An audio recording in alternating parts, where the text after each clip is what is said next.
देखिए ये पीएमटी 2007 का क्वेश्चन है।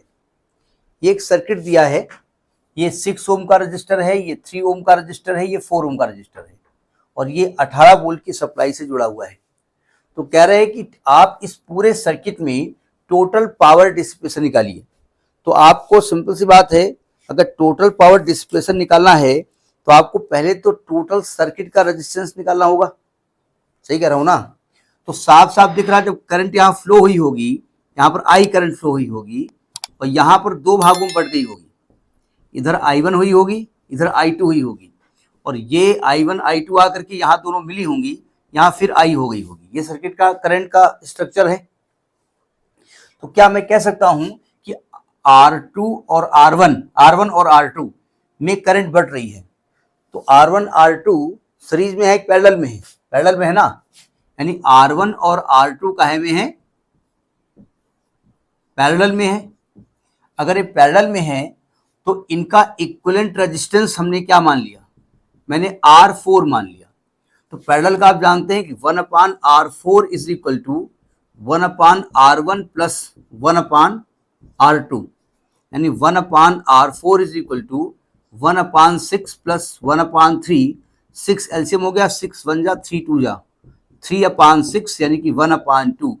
तो R4 की वैल्यू 2 ओम आ गई। क्यों भाई?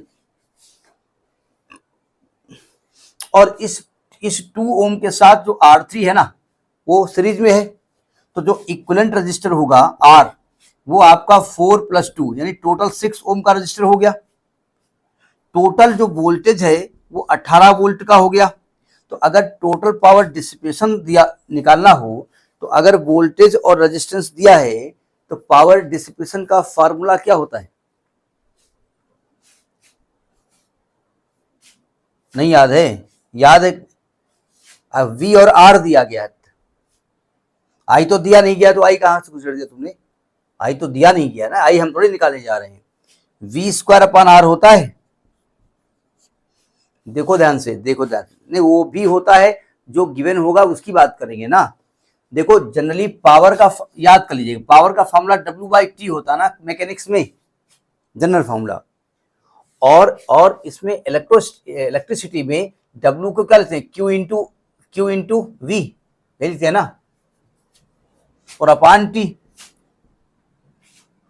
और Q/T क्या होता है? I। तो V इंटू आई, एक तो पावर का फॉर्मूला होता है V इंटू आई। समझ में आ गई बात? नहीं आ गई? अब V बराबर IR होता है, तो जब V को IR करोगे तो I²R, ये पावर का फॉर्मूला होता है। I V/R होता है, तो V²/R ये फॉर्मूला होता है। अब जो भी आपको गिवन हो वो फॉर्मेट आप लगा दीजिए यहाँ पर।